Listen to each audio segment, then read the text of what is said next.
Hello amazing wonderful energetic ladies and gentleman. हर बात का मतलब वही नहीं होता जो हम समझे। हर बात का मतलब वही नहीं होता जो हम समझे। कभी कभी दूसरा भी सही होता है, बस नजरिया अलग होता है। कभी कभी दूसरा भी सही होता है, बस नजरिया अलग होता है। एक बार स्कूल में 6th स्टैंडर्ड में एक टीचर अपने बच्चों को मैथ्स के क्लास ले रही थी। तो उन्होंने एक बच्चे को पूछा कि अगर मैं आपको एक एप्पल दूं, उसके बाद दोबारा एक एप्पल दूं, और एक दोबारा और एक एप्पल दूं, तो तुम्हारे पास कितने एप्पल होंगे? तो बच्चे ने बोला 4। टीचर ये हो गया, जवाब तो 3 आना चाहिए, क्यों 4 बोल रहा है? लगता है बच्चे ने बराबर सुना नहीं है। तो उन्होंने दोबारा वापस से वो सवाल रिपीट किया कि मैं तुमको अगर एक एप्पल दूं, उसके बाद दोबारा और एक एप्पल दूं, और दोबारा और एक एप्पल दूं, तो तुम्हारे पास कितने एप्पल होंगे? तो बच्चे ने अभी उंगली पे गिनती किया और फिर जवाब दिया 4। टीचर को थोड़ा गुस्सा भी आ रहा है कि ये क्या है, अभी सिंपल मैथ्स इसको नहीं आता है। फिर उसको याद आया कि ये बच्चे को मैंगो बहुत पसंद है। तो उन्होंने फिर सवाल अपना बदला, मैं तुमको एक मैंगो दूं, उसके बाद दोबारा और एक मैंगो दूं, उसके बाद दोबारा और एक मैंगो दूं, तो तुम्हारे पास कितने मैंगो होंगे? तो बोला 3। तो टीचर खुश हो गया, हाँ देखो अभी सही जवाब आया। तो उन्होंने वापस वही सवाल पूछा कि मैं तुमको एक एप्पल दूं, और एक एप्पल दूं, और एक एप्पल दूं, तो तुम्हारे पास कितने एप्पल होंगे? 4। टीचर बोला 4 कैसे हो सकते हैं? मैडम क्योंकि मेरी बैग में ऑलरेडी एक एप्पल है। तो हम लोग कभी कभी नजरिया समझते नहीं है कि आदमी का परसेप्शन क्या है, उसकी रियलिटी क्या है। हर नजरिया सही होता है। कभी कोई अलग जवाब देता है, उसका दृष्टिकोण अलग हो सकता है।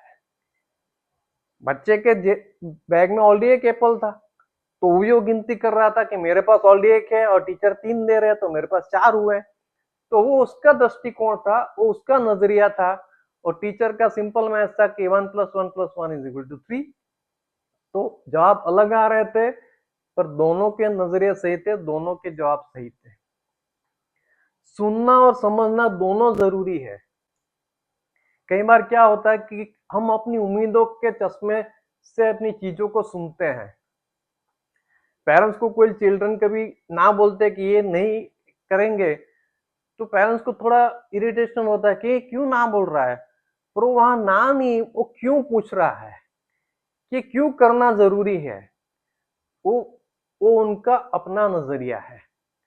तो वो हमें समझना जरूरी है कि वो क्यों ना कह रहा है। एम्पैथी से ही समझ बनती है। दूसरों के नजर से सोचना सीखो, तभी टीम वर्क अच्छा हो सकता है। टीम में हर एक का नजरिया अलग अलग हो सकता है, हर एक का दृष्टिकोण अलग हो सकता है, उसके हिसाब से उनकी सोच अलग हो सकती है, उसके हिसाब से उनके जवाब अलग हो सकते हैं। हमें एम्पैथी से, सहानुभूति से सबको समझना है, सुनना है, तभी टीम में हम एकता ला सकते हैं। कम्युनिकेशन का सही मतलब ही समझना है, सिर्फ बोलना नहीं है।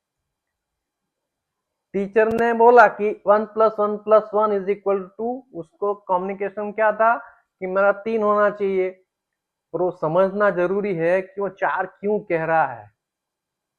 हर बात का मतलब श्रोता के अनुभव और संदर्भ पर निर्भर करता है। अपना जो एक्सपीरियंस होता है, जो भी सामने वाला सुनने वाला है, उसके रेफरेंस के हिसाब से वो अपना निर्णय लेता है, अपना सोच बनाता है।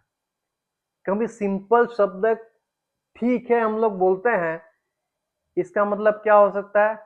कभी हाँ, कभी ना, और कभी सोचेंगे। सिंपल एक ठीक है को तीनों मीनिंग हो सकता है।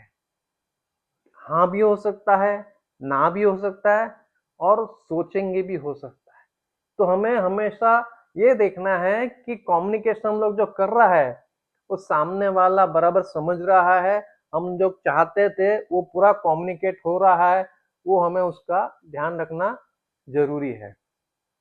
सोच बदलो तो नज़ारे बदल जाते हैं, सोच बदलो तो नज़ारे बदल जाते हैं, नजरिया सही है तो नतीजे बदल जाते हैं, नजरिया सही है तो नतीजे बदल जाते हैं। तो हर एक आदमी का अपना यूनिक मॉडल ऑफ वर्ल्ड होता है, हर एक आदमी की अपनी सोच होती है, हर एक आदमी का अपना दृष्टिकोण होता है, हर एक आदमी का अपना नजरिया होता है। वो सोच के, वो समझ के हमें उससे बात करनी है, उससे काम लेने हैं और उसके अनुभव से सीखना भी है। तो thank you very much for your patient watching. Thank you, thank you, thank you. Spread your love and energy wherever you go. Thank you, thank you, thank you.